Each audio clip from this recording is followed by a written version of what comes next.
Hai guys, balik lagi bersama saya Rega Dwi Putra di Destinasi Kerabat Sentia. Di destinasi sebelumnya kita sudah membahas danau di Alahan Panjang. Dan sekarang kita mau buat konten juga nih guys, yaitu Danau Maninjau. Danau ini terkenal banget sama legenda Bujang 9 nih guys. Katanya sih danau ini dahulunya adalah gunung berapi yang namanya adalah Gunung Tinjau. Di puncak gunungnya ada kawah nih guys, dan di kaki gunungnya ada perkampungan. Menurut cerita, di perkampungan ini ada dua insan yang saling mencinta namun tak direstui. Lalu, bagaimana gunung tersebut bisa berubah menjadi danau? Selengkapnya di Destinasi Kerabat Sentia.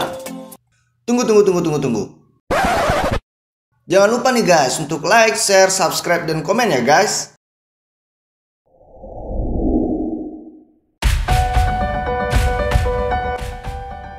Diceritakan di sebuah daerah di Sumatera Barat, ada sebuah gunung berapi yang amat tinggi, bernama Gunung Tinjau.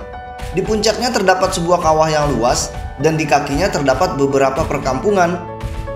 Tanah yang ada di sekitar gunung ini amat subur, karena sering mendapat pupuk alami nih, berupa abu gunung. Di salah satu perkampungan, di kaki Gunung Tinjau ini, tinggal 10 orang bersaudara yang terdiri dari 9 lelaki dan seorang perempuan. Penduduk sekitar biasanya memanggil mereka dengan Bujang 9. Ke-10 orang bersaudara tersebut adalah Kukuban, Kudun, Bayu, Malintang, Galapuang, Balo, Batang, Bayang, dan lelaki termuda bernama Kacia. Sementara adik mereka yang paling bungsu adalah seorang perempuan yang bernama Siti Rasani, atau akrab dipanggil dengan Sani. Semenjak kedua orang tuanya sudah meninggal, putusan keluarga jatuh ke tangan Kukuban atau anak sulung dari ke-10 orang bersaudara tersebut.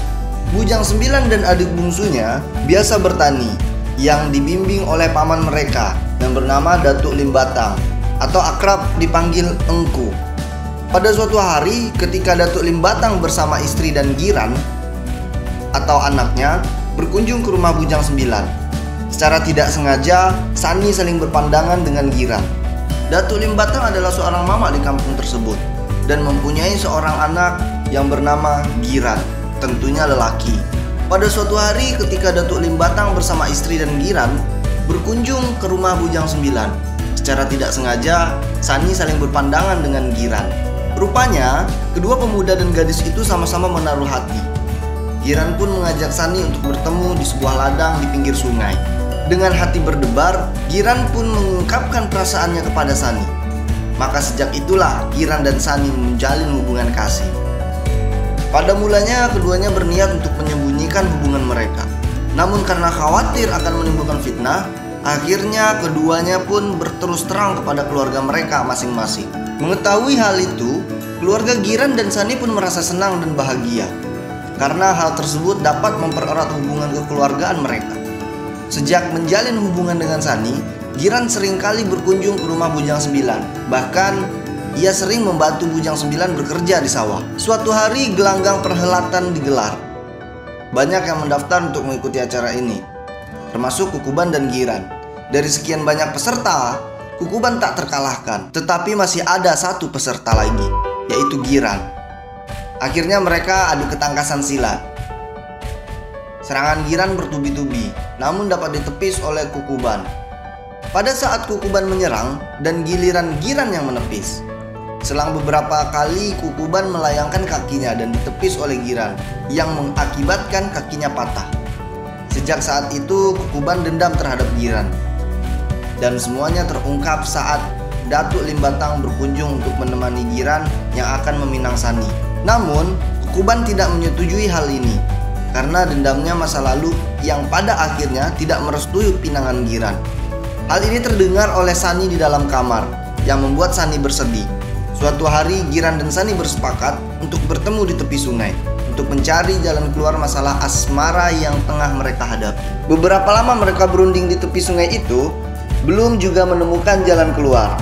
Dengan perasaan kalut, Sani beranjak dari tempat duduknya. Tiba-tiba sepotong ranting berduri tersangkut pada sarungnya, yang mengakibatkan kaki Sani berdarah. Akhirnya Giran mencari dan meramu obat, lalu membersihkan darah yang keluar dari kaki atau paha Sani. Ketika Giran sedang membersihkan darah yang keluar dari paha Sani, dari balik pohon terlihat puluhan orang menghampirinya. Ternyata Bujang 9 dan masyarakat setempat melihat mereka sedang berdua. Giran dan Sani pun tidak tahu harus berbuat apa.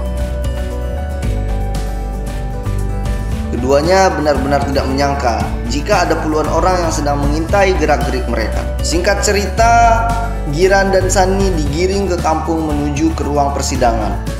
Kukuban bersama ke-8 saudaranya dan beberapa warga lainnya memberi keterangan bahwa mereka melihat perbuatan terlarang yang dilakukan oleh Giran dan Sani. Meskipun Giran dan Sani telah melakukan pembelaan dan dibantu oleh Datuk Lim Batang, tetapi persidangan memutuskan bahwa keduanya bersalah, telah melanggar adat yang berlaku di kampung itu. Perbuatan mereka sangat memalukan dan dapat membawa sial. Maka sebagai hukumannya, keduanya harus dibuang ke kawah Gunung Tinjau agar kampung tersebut terhindar dari malapetaka. Keputusan itu pun diumumkan ke seluruh kampung di sekitar Gunung Tinjau.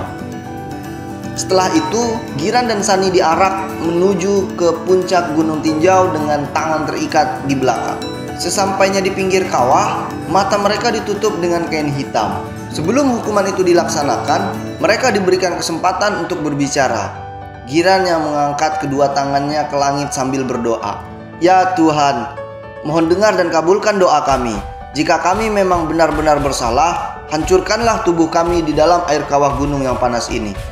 Akan tetapi, jika kami tidak bersalah, letuskanlah gunung ini dan kutuk Bujang 9 menjadi ikan." Sebut Giran. Usai memanjatkan doa, Giran dan Sani pun segera melompat ke dalam kawah. Keduanya pun tenggelam di dalam air kawah. Beberapa saat berselang, gunung itu tiba-tiba bergetar dan diikuti letusan yang sangat keras. Lahar panas pun menyembur keluar dari dalam kawah, mengalir menuju perkampungan dan menghancurkan semua yang dilewatinya. Letusan Gunung Tinjau ini semakin dahsyat sehingga gunung itu luluh lantak. Tak seorang pun yang selamat. Bujang 9 pun menjelma menjadi ikan. Demikianlah cerita asal-usul Danau Maninjau dari Agam, Sumatera Barat.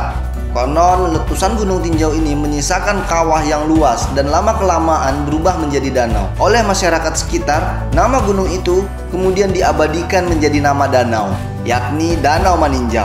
Sementara nama-nama tokoh yang terlibat dalam peristiwa itu diabadikan menjadi nama nagari di sekitar Danau Maninjau, seperti Tanjung Sani, Sikudun, Bayu, Koto Malintang, Koto Kacia, Sigalapuang, Balok, Kukuban, dan Sungai Batang. Jadi gitu guys, asal mula Gunung Tinjau ini berubah menjadi Danau Maninjau. Dapat dikatakan ini adalah akibat dari kedengkian dan keirian serta dendam yang telah merasuk ke dalam dada. Dendam tersebut dimiliki oleh Kukuban atau kakak Sani.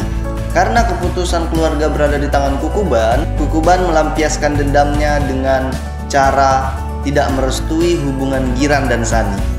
Salah satu akibat Danau Maninjau ini terbentuk adalah fitnah dari Bujang 9 dan masyarakat sekitar. Nah, bagi kalian yang memiliki dengki dan iri serta dendam terhadap orang lain, cepat diobati penyakit hati ini. Lebih baik ikhlaskan dan lupakan. Apabila teman-teman berkunjung ke Sumatera Barat, jangan lupa untuk singgah di Danau Maninjau. Sekian destinasi Sentia kali ini. Apabila ada saran, silakan tinggalkan di kolom komentar ya. Tunggu destinasi selanjutnya.